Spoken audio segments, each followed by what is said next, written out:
तो एक समय के बाद क्या होता है कि शर्म हया वो सब खत्म हो जाता है। मुश्किलें इतनी हुई मुझ पर कि आसान हो गई, इतनी मुश्किलें पड़ी कि अब चीजें आसान लगने लग गई।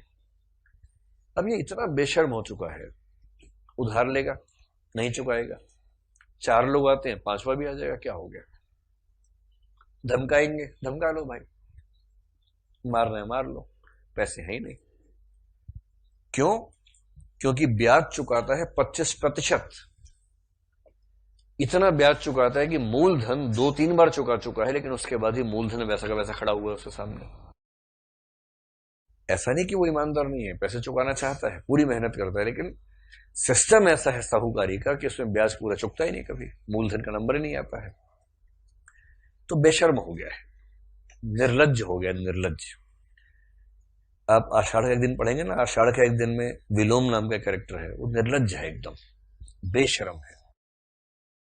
जैसे आप सोच के देखिए, मान लीजिए आप किसी को पसंद करते हैं, मान लीजिए, ठीक है, और आप ये भी सोचते हैं कि मुझे बात करके कोशिश करनी चाहिए एक बार, ताकि बाद में खुद को ये कह सकूं कि मैंने प्रयास कर लिया था अपनी ओर से। बेशक सफल हो ना हो क्या फर्क पड़ता है, लेकिन अपनी ओर से प्रयास कर लिया, ये तो ठीक है ना। वरना बाद में पता लगा बुढ़ापे में दंतहीन दोनों बैठे हैं और दोनों बात कर रहे हैं कि उस समय क्यों नहीं बोले, तो ऐसे ठीक नहीं लगता ना। इसलिए ये है कि एक बार आपने कह दिया। अब कल्पना कीजिए, मैं इसके बाद की बात कह रहा हूं, मान लीजिए आपने किसी से कहा कि देखिए आप मुझे अच्छे लगते हैं या आप मुझे अच्छी लगती हैं, क्या हम कॉफी पीने सीसीडी चल सकते हैं? सामने वाला क्या बोलेगा? 3 में से एक ऑप्शन बोलेगा, एक बोलेगा कि हाँ चल सकते हैं, एक तो ये हो सकता है, मतलब ऐसे नहीं बोलेगा सीधे, थोड़ा देखते हैं, कल बात करेंगे, सोचना होगा। सीधे बोलने से वैल्यू कम हो जाती है ना, तो थोड़ा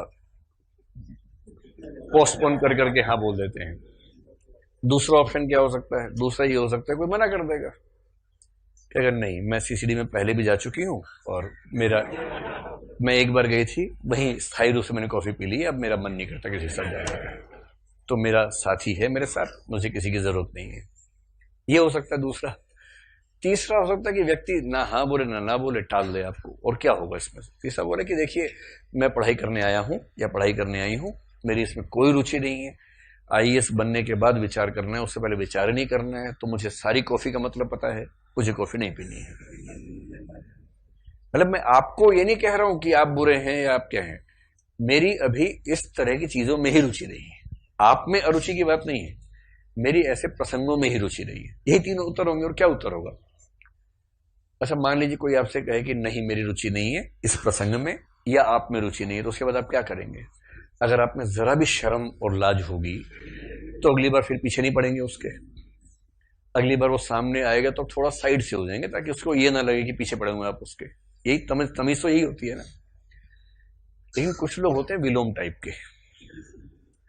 ऐसा एक ना एक व्यक्ति आपने अपने जीवन में देखा होगा जरूर, क्योंकि हर जगह फैले हुए हैं ऐसे व्यक्ति।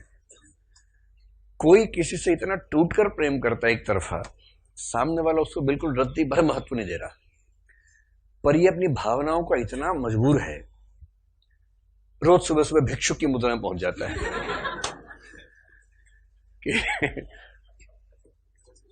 क्यों आए हो भाई, मत आया करो, क्यों आए हो? नहीं मतलब वैसे गुजर रहे थे, हम तो यहीं से गुजर रहे थे। तुम्हें रोज इसी समय ऐसे क्यों गुजरते हो? मैं अलग अलग समय पे निकलता हूँ या निकलती हूँ, तुम रोज यहीं मिल जाते हो, ऐसे इतना संयोग कैसे हो जाता है? नहीं पता नहीं कैसे हो जाता है।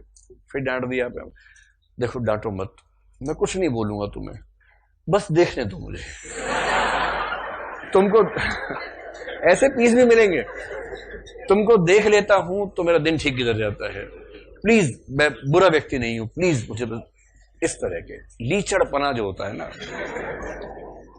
लुंज पुंज व्यक्ति होता है जिसकी रीढ़ की हड्डी खत्म हो चुकी है, आत्मसम्मान नाम की चीज नहीं है उसके अंदर, एकदम घिनाया हुआ व्यक्ति बोलते हैं, बिहार में बोलते हैं घिनाया हुआ व्यक्ति है, एकदम घिन आती है, लेकिन वो अपनी भावनाओं को मजबूर है।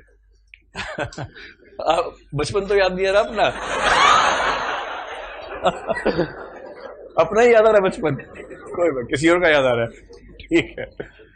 तो कई लोग इस अवस्था में चले जाते हैं, उनमें दया आती है, गुस्सा भी आता है, दया भी आती है, लेकिन अब कोई चला गया तो क्या करें?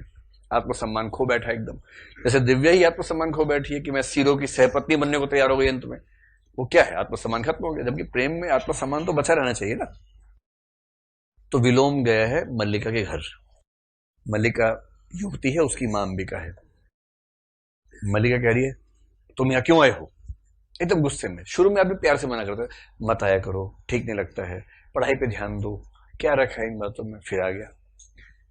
3-4 बार के बाद क्या होगा, क्यों आते हो, 2 दिन बाद क्या होगा, दरवाजा भेड़ देंगे जोर से, उसके बाद दरवाजा मार कस के। यही तरीके है ना, और क्या तरीका है, धीरे धीरे आप अपना एक्सप्रेशन खराब करेंगे। विलोम इतना बेशर्म है जितना होरी उधार के मामले में है। वो घर के अंदर घुस गया। मल्लिका कह रही है क्यों आए यहां पर, कह रहा जानता हूं तुम मुझे पसंद नहीं करती हो, पर मैं तुम्हें पसंद करता हूं, और मेरे यहां होने के लिए इतना काफी है। जानता हूं तुम मुझसे नफरत करती हो, किंतु तब भी मेरे यहां होने के लिए इतना काफी है कि मैं तुम्हें पसंद करता हूं। इतना घिनाया हुआ आदमी है।